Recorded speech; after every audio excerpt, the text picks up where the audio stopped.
नमस्कार, मैं कुसुम। आप देख रहे हैं खबर हर्पण न्यूज। अब चलते हैं आज की कुछ खास खबरों की ओर। ग्वालियर थाना क्षेत्र के अंतर्गत शर्मसार करने वाला मामला सामने आया है। यहां सेवानगर क्षेत्र में एक 3 वर्षीय बालिका के साथ पड़ोसी में रहने वाले युवक ने दुष्कर्म किया। नवरात्रि के दिनों में लोग बच्चियों का पूजन करते हैं, लेकिन एक शैतान ने देवी तुल्य नाबालिग बच्ची के साथ दुष्कर्म किया और भाग गया।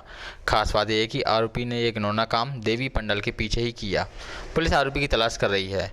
पुलिस ने बताया कि ग्वालियर थाना क्षेत्र के सेवानगर में रहने वाले वसीम खान नामक युवक ने पास में रहने वाली 3 साल की नाबालिग बच्ची के साथ दुष्कर्म की घटना को अंजाम दिया। बड़ी बात यह है कि आरोपी ने यह घटना सेवानगर में स्थापित की गई देवी के पंडाल के पीछे ही की। घटना के बाद से आरोपी फरार है। पुलिस ने परिजनों की शिकायत पर आरोपी के खिलाफ दुष्कर्म का मामला दर्ज कर तलाश शुरू कर दी है। आरोपी अपराधी किस्म का बताया गया है। थाना ग्वालियर के सेवानगर इलाके में कल शाम को एक घटना हुई जिसमें एक बालिका के साथ एक आरोपी द्वारा दुष्कर्म किया गया। उसके संबंध में प्रकरण पंजीबद्ध करके आरोपी की तलाश की जा रही है। सर, आरोपी क्या करता है, कहाँ का है, क्या नाम है? आरोपी सेवानगर का रहने वाला है। पूर्व में 2 अपराध हैं और पास में ही रहने वाला था। बालिका के घटनास्थल भी सेवानगर का ही है। बच्ची मंदिर पर खेल रही थी, वहाँ पे माता की स्थापना थी, उसके पीछे का घटनास्थल है। आरोपी का नाम? आरोपी वसीम खान। ग्वालियर विधानसभा क्षेत्र से भाजपा के प्रत्याशी प्रद्युमन सिंह तोमर का घास मंडी में जोरदार स्वागत किया गया। इस दौरान मोनू राठौर के निवास पर प्रद्युमन सिंह को साफा बांधकर एवं प्रतीक चिन्ह देकर क्षेत्र के विकास करने के लिए सम्मानित किया गया। मध्य प्रदेश कांग्रेस की आईटी सेल के प्रदेश प्रभारी विभा डांगोर अम्बा पहुंची और कांग्रेस की आईटी सेल के पदाधिकारियों और कार्यकर्ताओं की बैठक ली। डांगोर ने इस दौरान हमारे संवाददाता शिवेंद्र सिंह के चुनाव में आईटी सेल के महत्व के बारे में भी बताया। डॉक्टर देवेंद्र सूर्यवंशी, प्रदेश संयोजक, मध्य प्रदेश कांग्रेस कमेटी अनुसूचित जाति विभाग एवं सह समन्वयक अम्बा विधानसभा। इस बार जो आपको अम्बा का क्या आपको लगता है अम्बा विधानसभा से? मुझे अनुसूचित जाति विभाग द्वारा अम्बा विधानसभा का सह समन्वयक बनाया गया। आज करीब 7-8 गाँवों में हम गए जहाँ अनुसूचित जाति विभाग का रुझान कांग्रेस के पक्ष में है और सभी लोगों ने यहाँ एक मत होकर कहा है कि फिर से हम सत्यप्रकाश अखबार जी को कांग्रेस पे मत देके अधिक से अधिक मतों से जिताएंगे, क्योंकि हमेशा कांग्रेस पार्टी की विचारधारा और सोच जो रही है अनुसूचित जाति वर्ग के लिए कल्याणकारी रही है। और आज आप भाजपा को देखेंगे, आए दिन चाहे हाथरस की घटना हो या हमारे मध्य प्रदेश में नरसिंहपुर हो या बैरागढ़ में बलात्कार की अनुसूचित जाति वर्ग भी एक तरफ मौन है भाजपा की सरकार होने के बाद में। और कोई भी मुद्दा हो, हमेशा कांग्रेस पार्टी ने अनुसूचित जाति वर्ग के हित में काम किया है और आगे। डांगोर है और मैं अभी उपचुनाव जो होने वाले हैं उसकी 28 विधानसभा की सोशल मीडिया की प्रभारी हूँ। क्या निर्देश दे रहे हैं मैडम, जिसकी आप अम्बा में आए हैं, आपने जो सोशल मीडिया के आपके लोग हैं, क्या निर्देश दिए आपने आज, क्या खास निर्देश? मैंने ये निर्देश दिया है कि किसी से डरने की ज़रूरत नहीं है। हम सत्य के साथ हैं और हमारी लड़ाई सत्य के लिए जो लड़ाई है और हमेशा निडर रहना है। और हमारी सच्चाई, हमारी पार्टी ने जो भी काम किया, आदरणीय कमलनाथ जी ने जितने भी काम किए, वो जन जन तक हमको पहुँचाना है। भाजपा आईटी सेल कभी कभी नए मुद्दे निकाल कर के लाती है कि कभी थोड़ा हावी होते हैं, क्या है? भाजपा आईटी सेल मुद्दे निकाल कर नहीं लाती है। वो बबूले जैसे बोलते हैं ना, बलून में से हवा आके गुब्बारे निकाल के लाती है और वो दिखता तो बहुत बड़ा है, लेकिन जब उसकी सच्चाई तक जाते हैं तो वो कुछ नहीं होता है। मुख्यमंत्री शिवराज सिंह चौहान ने शनिवार को अम्बा के विधानसभा में 50 मैदान में एक जनसभा को संबोधित किया और भाजपा के पक्ष में मतदान की अपील की। हालांकि इस दौरान सोशल डिस्टेंसिंग और मास्क पहनने का पालन नहीं किया गया, जबकि 2 दिन पहले हुई कमलनाथ की सभा सोशल डिस्टेंसिंग का पालन न होने पर आयोजक पर एफआईआर दर्ज की गई है। अम्बा के 50 मैदान में मुख्यमंत्री शिवराज सिंह चौहान और केंद्रीय मंत्री नरेंद्र सिंह तोमर ने भाजपा प्रत्याशी कमलेश यादव के समर्थन में एक जनसभा को संबोधित किया। हालांकि यहां पर सोशल डिस्टेंसिंग का पालन बिल्कुल भी नहीं किया गया, जबकि 2 दिन पूर्व ही यहां पर हुई पूर्व मुख्यमंत्री कमलनाथ की सभा में सोशल डिस्टेंसिंग का पालन न होने पर कांग्रेस नेता महेश जैन पर एफआईआर दर्ज की गई थी। यह बता दें कि प्रशासन द्वारा किस तरह से अलग अलग रूप अपनाए जा रहे हैं, जो कि चर्चा का विषय बने हुए हैं। हालांकि इसके बाद अब कार्रवाई क्या हुई, यह भी देखने वाली बात है। हमारे संवाददाता ने यहां पहुंचकर केंद्रीय मंत्री नरेंद्र सिंह तोमर से भी बात की। वो काम अंतर्राज्यीय प्रोजेक्ट के अंतर्गत केंद्र सरकार को करना चाहिए था, लेकिन जब मैंने आपको अनुरोध किया कि केंद्र में अपनी सरकार नहीं है, यह मेरे क्षेत्र का मामला है, गांव के क्षेत्र का मामला है, मैंने जब से होश संभाला है लोग इसकी मांग करते रहे, आप अपने बजट से इसको मंजूरी दे दो। शिवराज सिंह जी ने दरिया दिली दिखाई और उसैद और पिनाट के पुल को मंजूर करने का काम किया। अगर ठेकेदार गड़बड़ नहीं करता तो आज शायद वो पुल बनकर पूरी तरह तैयार हो जाता। इसी प्रकार से का पता नहीं चला, कई हिस्सों में बाढ़ आई। नरेंद्र सिंह जी के साथ मैं भी आया था, श्योपुर जिले में हम गए थे, भिंडी जिले में हम गए थे। कमलनाथ मुख्यमंत्री थे, मैंने फोन करके उनको कहा कि भाई इतनी बाढ़ आई है, जनता डूब रही है, फसलें खराब हो गई है, एक बार तो बाढ़ पीड़ितों के बीच चले जाओ, जनता और फसल को देख आओ। तो कमलनाथ बोले हम नहीं जाते, हम तो यहीं से बैठ के देख लेते हैं। अरे मन के एक आध बार चले जाओ, कानों सुनी अलग होती है, आंखों देखी अलग होती है। बोले हम नहीं जाते। तो मैंने कहा तेरी प्यारी प्यारी सूरत को किसी की नजर ना लगे। एक दिन भैया घर से बाहर नहीं निकले। उन्होंने कहा है कि केंद्रीय मंत्री नरेंद्र सिंह तोमर और कांग्रेस का एक ही दुश्मन है, ज्योतिरादित्य सिंधिया। विकास उपाध्याय कौन है यहाँ? छत्तीसगढ़ के संसदीय सचिव हैं, विधायक। देखिए, छत्तीसगढ़ से यहाँ आए हैं, उनको चंबल की तासीर मालूम नहीं है। चुनाव में कोई किसी का दुश्मन नहीं होता है, प्रतिस्पर्धी होते हैं। इस समय मेरा ज्योतिरादित्य सिंधिया और शिवराज सिंह चौहान सबका एक ही प्रतिस्पर्धी है, वो है कांग्रेस पार्टी। जिस तरह कमलनाथ जी का ये प्रदेश का नौजवान इस बार के उपचुनाव में कांग्रेस नेताओं खासकर कमलनाथ को सबक सिखाएगा, क्योंकि उन्होंने जो वादे कर कांग्रेस सरकार बनाई थी 15 महीने में एक भी वादे को पूरा नहीं किया गया। उन्होंने ना तो बेरोजगारों को बेरोजगारी भत्ता दिया और ना ही उन्हें नौकरियां मुहैया कराईं। ऐसे में प्रदेश के नौजवानों के साथ छलावा किया गया है और उसका मुंह तोड़ जवाब कांग्रेस पार्टी को मिलेगा। ग्वालियर प्रवास पर पहुंचे भारतीय जनता युवा मोर्चा के प्रदेश अध्यक्ष अविलाश पांडे ने पत्रकार वार्ता से चर्चा करते हुए यह बात कही। 20 विधानसभाओं से होकर मैं आ रहा हूं मध्य प्रदेश की, और इसके बाद अभी हम सब लोग करेरा जाने वाले हैं।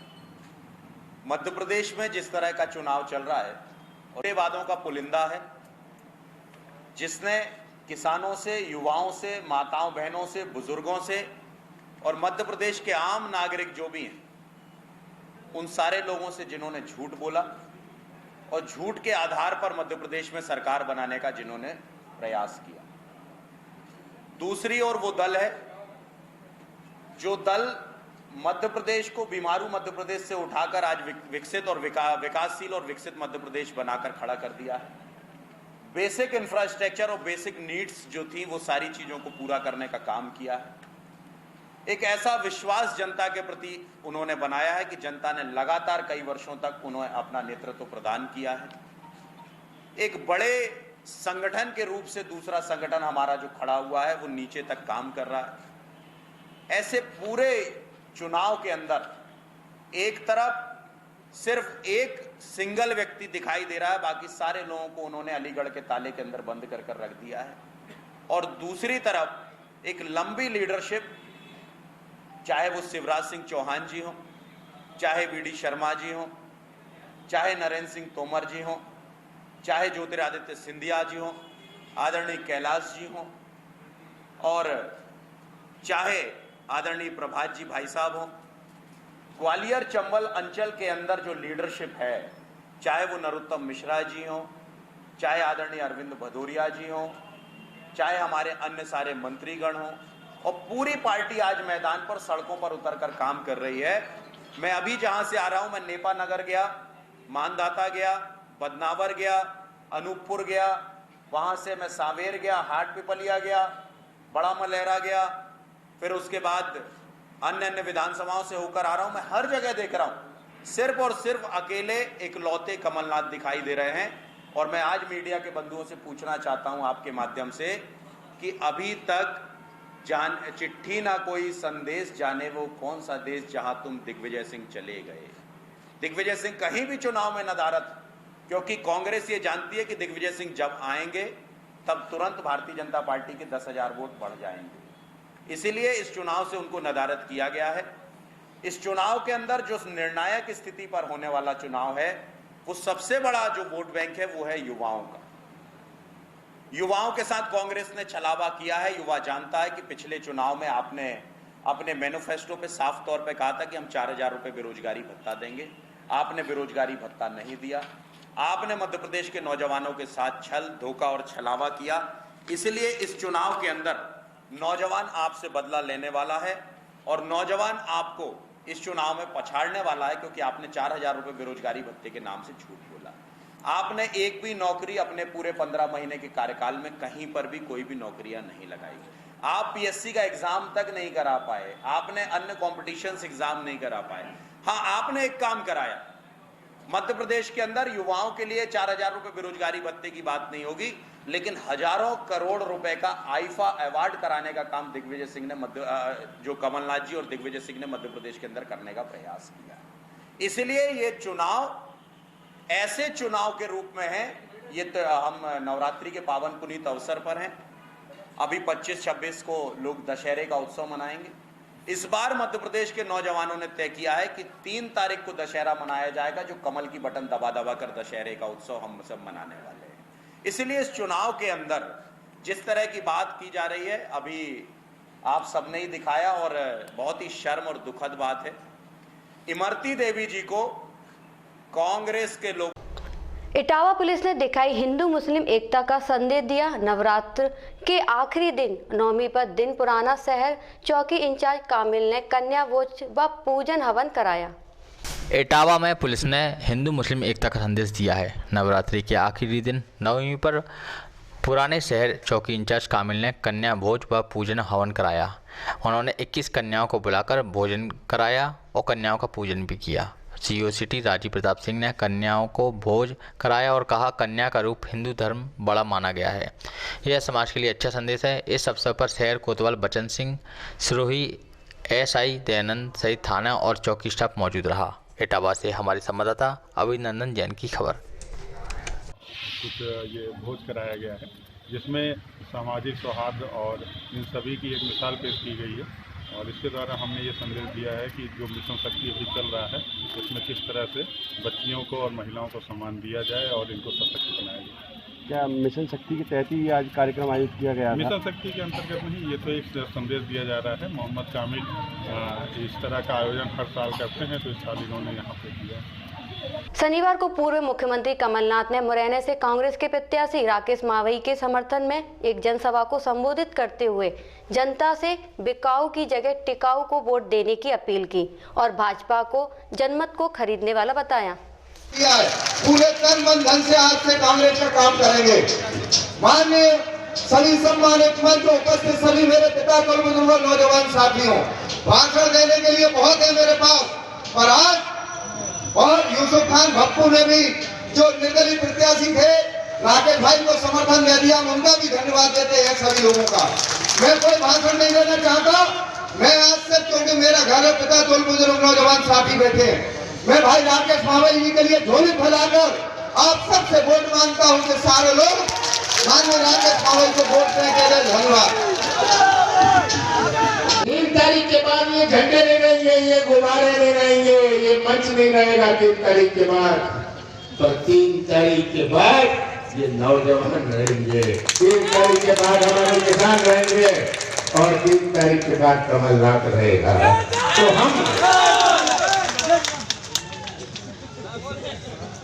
हमारे सामने बहुत बड़ी जिम्मेदारी है। अभी 7 महीनों में ही, पिछले 7 महीनों में ये ऐसा कानून लाए, हमारे मंडियों का निजीकरण, ये निजीकरण इनको बड़ा अच्छा लगता है, मंडियों का निजीकरण।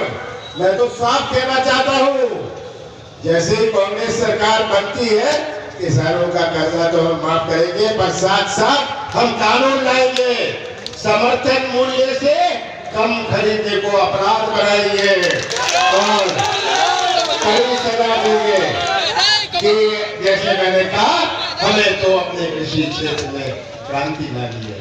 हमारे किसान की जेब में पैसा होगा तो इन बच्चों की अच्छी पढ़ाई होगी, हमारे किसानों को जेब में पैसा होगा तो ये अच्छी कमीज पहन पाएंगे, तभी तो हमारा प्रदेश आगे बढ़ेगा। हम एक विश्वास का वातावरण बनाएंगे जहाँ लोग हमारे प्रदेश में निवेश आए, हमारे प्रदेश की नई पहचान बने, ये हमारा प्रयास रहेगा। और यहाँ तो मैंने सोचा था मेडिकल कॉलेज है, मुझे बताया गया यहाँ तो मेडिकल कॉलेज नहीं है। छिंदवाड़ा में, छिंदवाड़ा बहुत पिछड़ा हुआ था 40 साल पहले, अब तो छिंदवाड़ा में मेडिकल कॉलेज, एग्रीकल्चर कॉलेज सब कुछ है। अगर छिंदवाड़ा में मेडिकल कॉलेज हो सकता है तो मुरैना में भी मेडिकल कॉलेज हो सकता है। हमारे उम्मीदवार राजेश बावल जी, इन्होंने आपको कहा ये काम करते थे किसी और के साथ, कोई बात नहीं, हमें इसकी चिंता नहीं।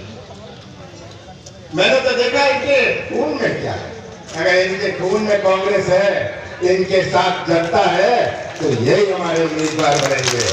इनकी जनसेवा की भावना से परिचित हूँ, इनकी जनसेवा की भावना से परिचित हूँ। आपको भविष्य में बड़े हाल से हमारे रामदास रावत जी, रामदास सोलंकी जी, हमारे कैप्टन सुरेश सिंह जी, दिनेश मुखिया जी, दीपक शर्मा जी, राकेश लक्ष्मणी जी, हमारे चारों ब्लॉक अध्यक्ष विक्रमराज मुद्रा जी और सभी साथियों हमारे स्वागत कर रहे हैं। कोरोना की गाइडलाइन के उल्लंघन के मामले में पुलिस ने हाईकोर्ट के आदेश पर कांग्रेस के कार्यकारी प्रदेश अध्यक्ष के खिलाफ मामला दर्ज किया। गौरतलब है कि कोरोना महामारी के बीच चल रही राजनीतिक समस्या और रैलियों पर रोक लगाने के लिए हाईकोर्ट के ग्वालियर के खंडपीठ में एक जनहित याचिका दायर की गई। कोरोना की गाइडलाइन के उल्लंघन के मामले में पुलिस ने हाईकोर्ट के आदेश पर मध्य प्रदेश कांग्रेस के कार्यकारी अध्यक्ष के खिलाफ मामला दर्ज किया है। गौरतलब है कि कोरोना महामारी के बीच चल रही राजनीतिक सभाओं और रैलियों पर रोक लगाने के लिए हाईकोर्ट की ग्वालियर खंडपीठ में एक जनहित याचिका दायर की गई, जिस पर सुनवाई करते हुए हाईकोर्ट ने आदेश दिया था कि भीड़ जुटाने वाले और कोरोना गाइडलाइन का उल्लंघन करने वालों पर एफआईआर की जाए।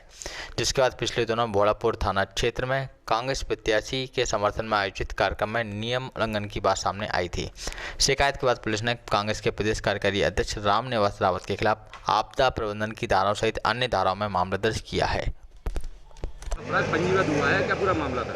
माननीय न्यायालय द्वारा जो चुनाव संबंधी कोरोना के लिए गाइडलाइन दी है, उनको गाइडलाइन के उल्लंघन के संबंध में कांग्रेस नेता श्री रामनिवास जी रावत पर एक प्रकरण पंजीबद्ध हुआ है। उसमें पैंडेमिक एक्ट और आईपीसी के तहत कार्रवाई की गई। अम्बा विधानसभा क्षेत्र के ग्रामीण इलाकों में पहुंचे हमारे संवाददाता ने महिलाओं से बात की और सरकार से उनकी मांगों को जाना। देखिए अम्बा से यह खास खबर। हम विधवा हैं, हमको 1000 रुपये तो होना चाहिए। 600 मिलता है, 300 रुपये महीना मिलता है। 3 महीने की मिलती है? 3 महीने की मिलती है। 3 महीने में 600 रुपये, 3 महीने में 1800 रुपये मिलते हैं। अच्छा, और क्या चाहते हैं, क्या मांगे हैं आपकी सरकार से? 1000 तो खरीदे। अच्छा, ज्यादा नहीं तो। इस बार क्या चाहते हैं, कौन सी सरकार बननी चाहिए? कांग्रेस। मजदूरी देगी सरकार। एक आदमी पूरे दिन काम करता है तो उसको 300 रुपये शाम को मिलती है बेचारे को। उसमें वो आटा लेके आएगा कि तेल खरीदेगा कि सब्जी लाएगा कि प्याज लेके आएगा। प्याज 160 रुपये किलो बिच रही है, 200 रुपये पसेरी। तो क्या अभी जो कमलनाथ सरकार रही थी 11 महीने, तब आपको इतनी महंगाई का सामना करना पड़ रहा था? जब कमलनाथ सरकार थी अभी 11 महीने, तब इतनी महंगाई थी या कम? कमलनाथ सरकार ने हमें बहुत सारी सुविधाओं का लाभ दिया है और वो देते, और वो गरीब लोगों के हित में इतना ज्यादा सोच रहे थे कि हम कुछ कह नहीं सकते, लेकिन बिकाऊ सरकार ने हमारी सरकार करा दी। हम इस सरकार को बिल्कुल भी नहीं चाहते हैं, हमें तो कांग्रेस सरकार चाहिए। ग्वालियर विधानसभा से समाजवादी पार्टी के प्रत्याशी रोशन बेग ने जनसंपर्क किया और लोगों से वोट देने की अपील की। उन्होंने कहा कि भाजपा और कांग्रेस दोनों ने राजनीति को खराब कर दिया है। ग्वालियर विधानसभा से समाजवादी पार्टी के प्रत्याशी रोशन बेग इन दोनों अपने जनसंपर्क में जुटे हुए हैं। उन पर पहले कई लोगों ने आरोप लगाया कि उन्हें कांग्रेस ने खड़ा किया है, तो वहीं कांग्रेस के लोगों ने आरोप लगाया कि उन्हें भाजपा वालों ने खड़ा कराया है। लेकिन जब इस बारे में उनसे बात की गई तो उन्होंने कहा कि उन्हें इन दोनों ही पार्टियों से कोई मतलब नहीं है, वे सच की लड़ाई लड़ रहे हैं और जितनी भी बातें फैलाई जा रही हैं वे सब भ्रामक हैं। उनके बारे में कही गई बात झूठी है और उन्हें कोई भी प्रलोभन नहीं मिल रहा है, ना ही उन्हें किसी का प्रलोभन की आवश्यकता है। वे जनता के हित के लिए कार्य करने के लिए समाज के लिए मैदान में कूदे हैं और चुनाव में जीतकर जनता के विकास के कार्य भी करेंगे। हमारे संवाददाता ने पहुंचकर उनके जनसंपर्क का जायजा भी लिया, जहां देखा गया कि किस तरह से जनता उनका साथ देती हुई दिख रही है। देखिए ग्वालियर से हमारे संवाददाता की यह खबर।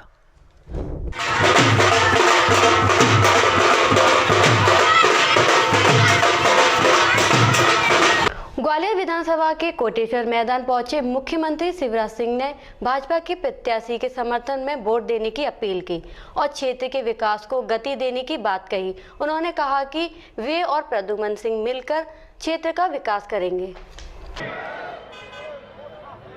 माननीय अतिथिगण स्थान ग्रहण करें। मैं जिला अध्यक्ष श्री कमल माखीजानी से आग्रह करता हूं कि वो मुख्य अतिथि सहित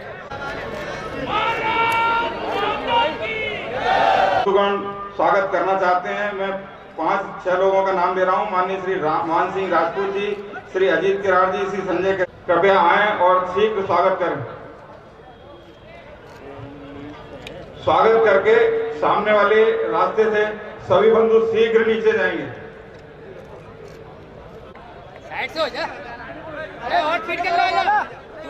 राजकुमार परमार जी से श्री जागेश्वर सिंह भलौरिया जी, श्री R.K. गुप्ता जी, श्री जगत सिंह कौरव जी, श्री ओंकार सिंह कुशवाहा जी, श्री रमेश कुशवाहा जी, श्री राजेंद्र रेनिया जी, श्री देवेंद्र राठौर जी, श्री शीतल अग्रवाल जी, दिनेश शेखरवाल जी, श्री दीपक मानपुरिया जी, श्रीमती राजकुमारी संतोष भारती, श्रीमती अनीता जगराम कुशवाहा, श्री सुरेंद्र चौहान, श्री राय सतो।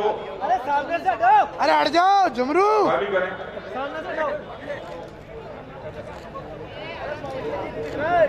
दादा नहीं दिख रहा। अरे दादा नहीं दिख रहा दादा। ठीक है। भारतीय संस्कृति में जितने भी हमारे ग्रंथ लिखे हुए हैं, रामायण में, गीता में नहीं हो रहा था, तो उस नाले के निर्माण के लिए खेत में बाईपास सर्जरी, जब हमारे किसी गरीब को हल्लेदार हमारा पीढ़ी सिर में ठेला ढकलने वाला अपने आप दुआ से इन लोगों के 1-1 रुपए के सहयोग से जो खड़ा किया था, उस जीवन, राजनीतिक जीवन को आपको बचाने का जो आपने मेरा सहयोग किया है, मुझे आशीर्वाद दिया है, उसके सेवक को एक कोटेश्वर इलाका, कोटेश्वर महादेव का मैं आभारी हूं आपका।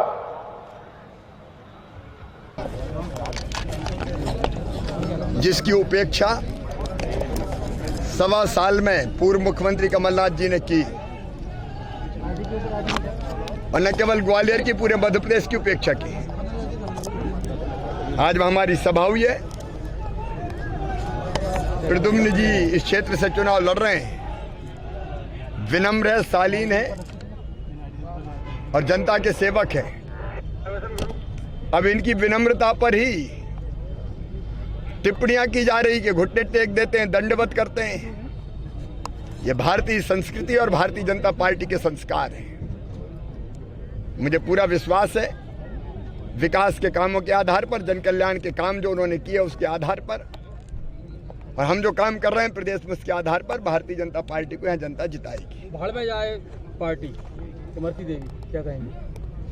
अभी मैंने नहीं सुना। अब होगी आपसे अगले बुलेटिन में मुलाकात। तब तक के लिए नमस्कार।